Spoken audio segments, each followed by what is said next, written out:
হত্যার বিচার এখনো পাইনি। 6 বছর পার হচ্ছে, কিন্তু এখন আমরা বিচার পাইনি। আমরা যেন অতি তাড়াতাড়ি আমার হত্যার বিচার চাই। উপস্থিত আছেন জাতীয় নেতৃবৃন্দ, জামাত ইসলামের কেন্দ্রীয় নেতৃবৃন্দ, উপস্থিত আছেন বাংলাদেশ বিভিন্ন জেলা উপজেলা থেকে আগত গুরুমাই গ্রামগণ, আমাদের ভাই আসসালামু আলাইকুম। সর্বপ্রথমে আমি শ্রদ্ধা নিবেদন করছি জুলাই আগস্টে যারা শহীদ হয়েছেন তাদের আত্মার মাত্রা কামনা করছি। তার পূর্বে বিগত 15 বছরে যে সমস্ত ফ্যাসিস্ট সরকারের আন্দোলনে নিহত হয়েছে তাদের আত্মার মাত্রা কামনা করছি। তারপরে যারা আহত হয়েছেন তাদের সুস্থতা কামনা করছি। আমার ছেলে আবরার সাহা তার বিপদ ছিল এক্সট্রিম মশার কয়েল প্ল্যান্ট ফাইবার দিয়ে তৈরি, তাই সহজে ভাঙে না, সুগন্ধিযুক্ত ও নিরবিচ্ছিন্নভাবে জ্বলে। ডেঙ্গু, চিকুনগুনিয়া বাহি সহ যে কোনো মশার বিরুদ্ধে দেয় এক্সট্রিম সুরক্ষা।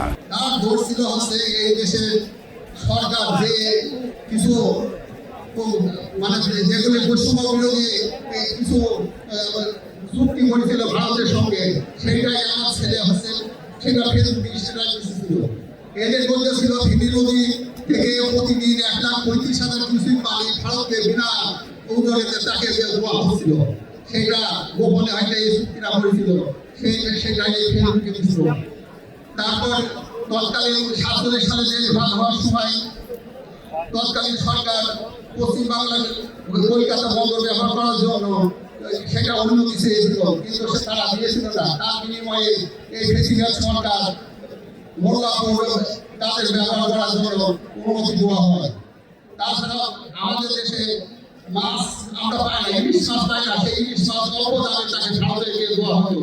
এইভাবে বৈষম্য বিরোধী যেগুলি চুক্তি ছিল সেগুলি নিয়ে দেশের পক্ষে কথা বলার জন্য তাকে নির্মমভাবে 2019 সালে 6 অক্টোবর দিবাগত রাতে তাকে নির্যাতন করে তাকে হত্যা করা হয়। এইটাই কি ছিল তার দোষ? দেশের পক্ষে একজন কথা বললে তাকে হত্যা করতে হবে এবং তাকে এভাবে হত্যা করে তাকে বিভিন্ন হাতে তাকে বিভিন্ন অপবাদ দেওয়া হয়। আপনারা জানেন যে ভবিষ্যতে আমি আপনাদের এখানে চারজন নেতৃবৃন্দ আছে, আমরা আপনাদের কাছে আমার ছেলের হত্যার বিচার এখনো পাইনি। 6 বছর পার হচ্ছে, কিন্তু এখন আমরা বিচার পাইনি। আমরা যেন অতি তাড়াতাড়ি আমার ছেলের হত্যার বিচার চাই। তাছাড়া ভবিষ্যতে এগুলি হলে যে সমস্ত র্যাঙ্কিং হয়, এখন আমাদের ডক্টর সরকার আছে, ওনার কাছে আমার আবেদন জানাবে যারা ফলে নির্যাতনের মাধ্যমে যারা নিহত হয়েছে তাদের তালিকা করার জন্য। খালি জুলাই আগস্ট গ্রুপে এগুলি হত্যার তালিকা করা হচ্ছে, কিন্তু আমাদের যারা ফল র্যাঙ্কিং এর মাধ্যমে যারা নিহত হয়েছে তাদের কোনো তালিকা করা হচ্ছে না। বর্তমান সরকারকে আমরা আবেদন জানাই যেন এই তালিকা তৈরি করা হয়, আর আমাদের দেশে একটা গণতান্ত্রিক সরকার যাতে প্রতিষ্ঠিত হয় এবং শরীরের রক্ত যাতে ভবিষ্যতে বেটা না হয় সেই আশাবাদ ব্যক্ত করে আমি আমার বক্তব্য শেষ করছি। আসসালামু আলাইকুম।